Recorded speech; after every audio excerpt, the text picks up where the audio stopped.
Hi everyone, it's Fitz with your daily delivery. Hope you're doing well. I am wonderful. A busy Monday as we return to a game week after a weekend off. Jumped right in with the Chris Kleiman press conference along with Avery Johnson and other players.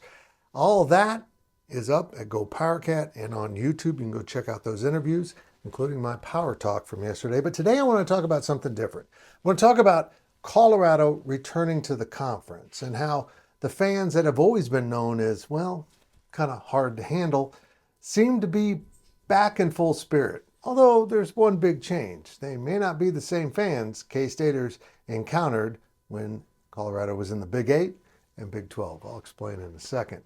After I tell you to go ahead and subscribe to this YouTube channel, hit the thumbs up and leave those comments. We've cleared 14K. We're chugging along, picking up new subscribers every day. Thank you for your ongoing support. It was never fun to go to Colorado as a fan. You were greeted very hostily. And you know what? That's cool. Hostility on the road, as long as it's not violence, there's a level of acceptance to that. Colorado would always push that level. But that was a long time ago. Surely Colorado mellowed out. I mean, after all, you know what I'm saying. But no, they haven't. They haven't. But here's the difference. I'm not sure that the fans that came into our Live Insiders show on Monday night are actually Colorado fans. I think a lot of them might be Deion Sanders fans, Coach Prime fans, and that's really cool.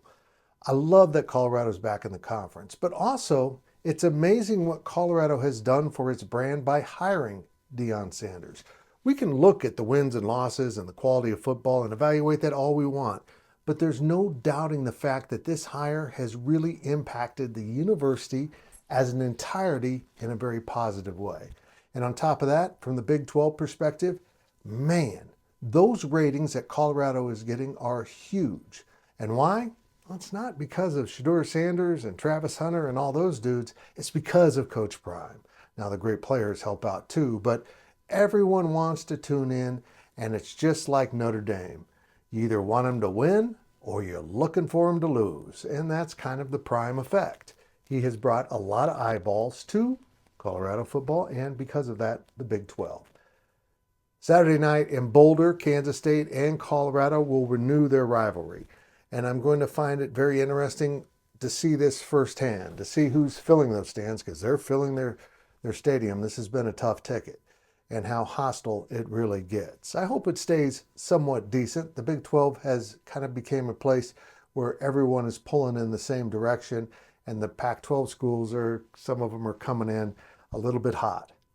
I'll say this Colorado team just had its best win, I believe, in a long time, including the Nebraska victory last season.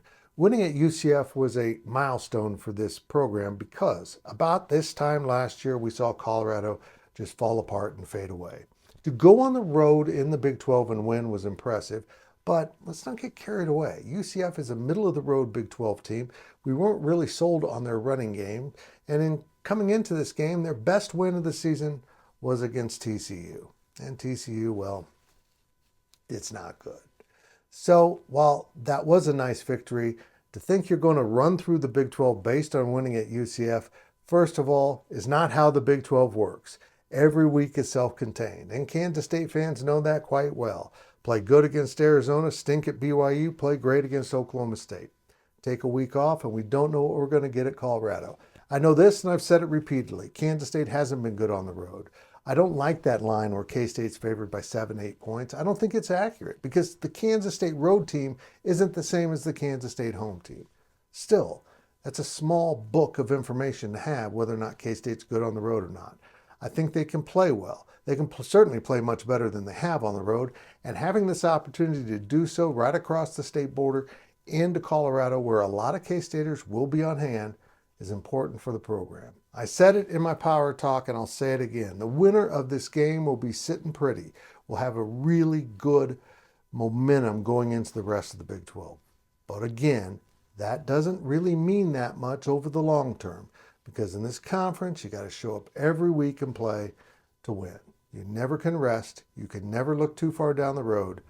The challenge is always in front of you. I'm looking forward to Boulder.